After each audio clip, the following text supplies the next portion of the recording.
세계의 소식을 데일리 코리안이 전달합니다. 좋아요, 구독 부탁드리겠습니다. 한국과 일본의 GDP 역전? 아, 그런 보도가 있었나 보군요.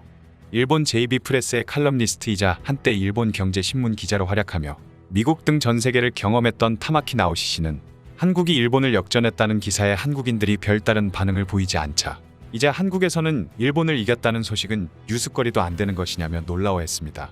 타마키 나오시 씨는 지난 12월 21일 한국의 한 대기업 간부와 만나 이야기를 나눴는데 이 자리에서 한국이 1인당 GDP에서 일본을 추월했다고 했지만 한국 기업의 간부가 그러냐면서 시큰둥한 반응을 보였다는 겁니다.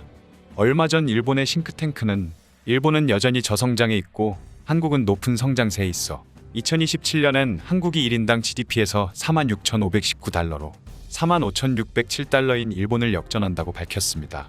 나오시 씨는 이 소식은 틀림없이 한국에는 기분 좋은 추산으로 한국이 분명 좋아해야 하는데 기뻐하는 모습이 보이지 않는다며 의아해했습니다.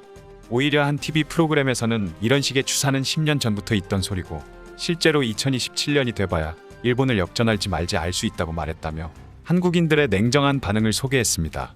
즉, 한국은 오히려 냉철하게 현 상황을 파악해 조용하게 실력을 갈고 닦고 있다는 겁니다. 특히 이 기자는 자신이 본 10개 이상의 한국 TV 프로그램에서 모두 공통적으로 1인당 GDP는 환율의 영향도 많이 받고 설사 1인당 GDP가 일본을 넘어섰다고 해도 그것만으로는 일본을 추월했다고 볼 수 없다며 한국이 냉정한 태도를 보였다고 했습니다. 이것은 나오시 기자가 알던 과거의 한국과는 사뭇 다른 분위기로 지난 2010년만 해도 한국의 주요 언론들은 다가오는 2031년 한국의 1인당 GDP가 일본을 넘어선다며 크게 기뻐했고 211년 만에 역전이라고 크게 보도했었습니다. 또한 2012년에는 미국의 대형 신용평가 회사들이 한국의 국가신용 등급을 사상 처음으로 일본을 앞지르는 수준으로 올리자 매일경제신문은 국지 102년 만에 서력이라고 보도하기도 했습니다. 하지만 이번에는 그런 기쁨의 열기가 전혀 보이질 않는다는 겁니다.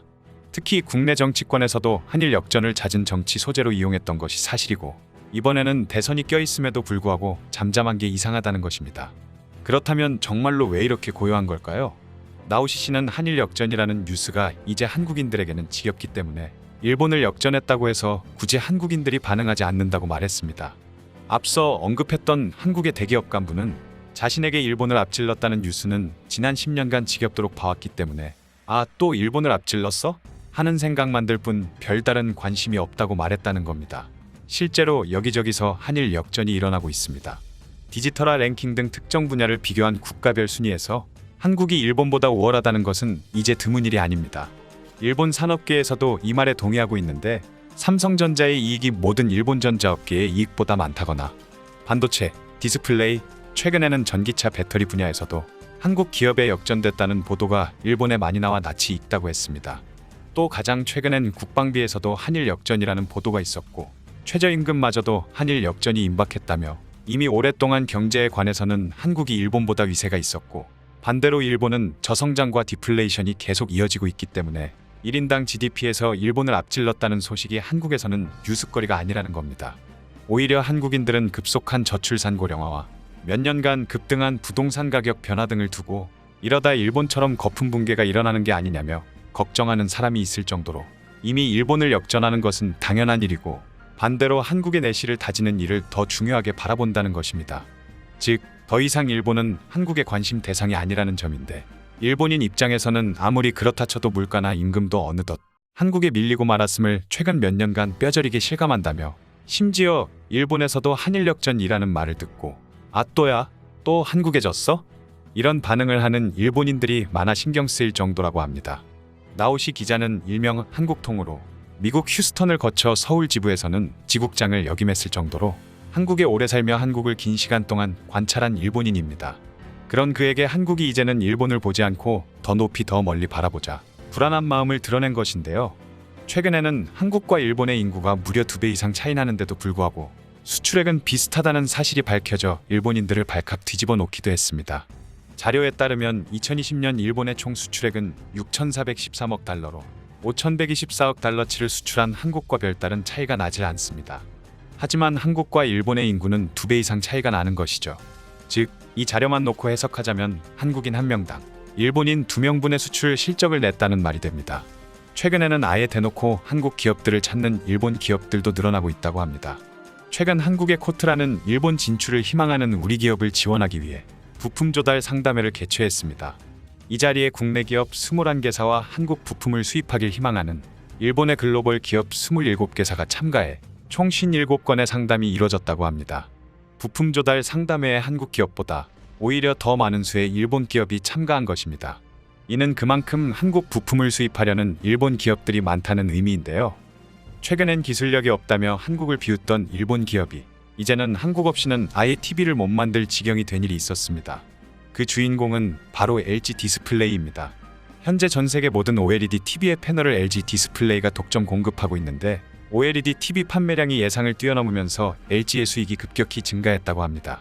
업계 관계자들의 말에 따르면 실내 생활이 길어지면서 고화질 TV에 대한 수요가 늘어난 것이라고 합니다. 넷플릭스나 디즈니 플러스 등 온라인 스트리밍 서비스를 이용하는 소비자들이 장시간 TV를 보더라도 피로감이 덜한 프리미엄 제품을 선호하기 때문이라는 겁니다. 실제로 전 세계 TV 판매량은 점차 줄어들고 있는 반면 프리미엄 라인인 OLED TV의 판매량은 계속 증가 추세에 있습니다. 지난 2013년만 해도 LG전자 외엔 OLED TV를 판매하는 곳이 없었습니다. 하지만 고화질 프리미엄 TV의 수요가 늘어나자 2015년 일본 파나소닉이 LG 디스플레이의 문을 두드렸고 2016년에는 유럽의 필립스와 그룬딕이 LG 디스플레이에서 납품받기 시작했습니다. 처음부터 기술력을 인정받았던 것은 아닙니다. 한국이 OLED 패널을 개발한다고 하자 차라리 후지산을 물구나무 걸음으로 오르겠다는 말을 믿겠다며 비웃음을 당하기도 했습니다. 하지만 그런 말을 했던 일본 기업들이 이제는 LG 디스플레이로부터 패널을 받고 있고 LG가 없으면 OLED TV 생산 자체가 불가능한 상황에 처했습니다. 기술력으로 건방진 일본 기업들의 콧대를 콱 납작하게 만든 것입니다. 이쯤에서 생각나는 일본 정부의 말이 있는데요. 바로 한국에 고통을 주겠다는 말입니다. 일본의 집권당인 자민당 내 강경 인사들이 한국에 고통을 주는 대응책을 검토해야 한다며 한국 정책에 대한 전면적인 검토가 필요하다고 주장한 것입니다. 그러면서 금융, 투자, 무역 등 폭넓은 분야에서 제재 방안을 검토해 내년 여름까지 정리한 후 실행하겠다는 의견을 내놨습니다. 그런데 이들의 주장은 현실성이 없어 보입니다. 이미 한국을 화이트리스트에서 제외하며 한국의 자랑인 반도체 산업을 타격 주려 했지만 오히려 한국의 소부장 산업을 키워주는 꼴이 되었고 더불어 일본의 기업들만 한국으로 옮기는 결과를 낳는 등 일본이 자랑하던 현미경 보복이 한국에는 전혀 통하지 않았기 때문입니다. 즉 현재는 한일 간 기술 격차에서 오히려 한국이 앞서 있는 분야가 많아지고 있고 이미 한번 한국에 대한 제재를 실패했었는데 이제와 뭘 어떻게 할 수 있느냐는 겁니다. 이제 한국은 일본을 제쳤다는 기사에 별다른 관심이 없어 보입니다. 한때 뛰어난 기술과 시장을 갖추고 있던 일본을 동경하던 시절도 분명히 있었습니다. 소니 CD 플레이어 하나면 친구들 사이에서 부러움을 한 몸에 받았고 일본 가전제품이나 도시락 등이 부의 상징이던 시절도 분명히 있었습니다. 하지만 그 시절은 이미 먼 과거의 일이 되어버렸고 이제는 일본 스마트폰을 사용하거나 일본의 전자제품을 사용하면 취향이 독특한 사람 정도로 취급받는 게 현실입니다. 일본인 기자의 말처럼 이제는 더 이상 한일 역전이라는 말에 한국인들이 열광하지 않습니다. 일본인들은 어째서 일본이 한국의 관심에서 멀어졌는지를 깨닫고 하루빨리 진심 어린 사과를 한국에 하는 것이 좋을 것입니다. 오늘 영상이 유익하셨다면 좋아요, 구독 부탁드립니다.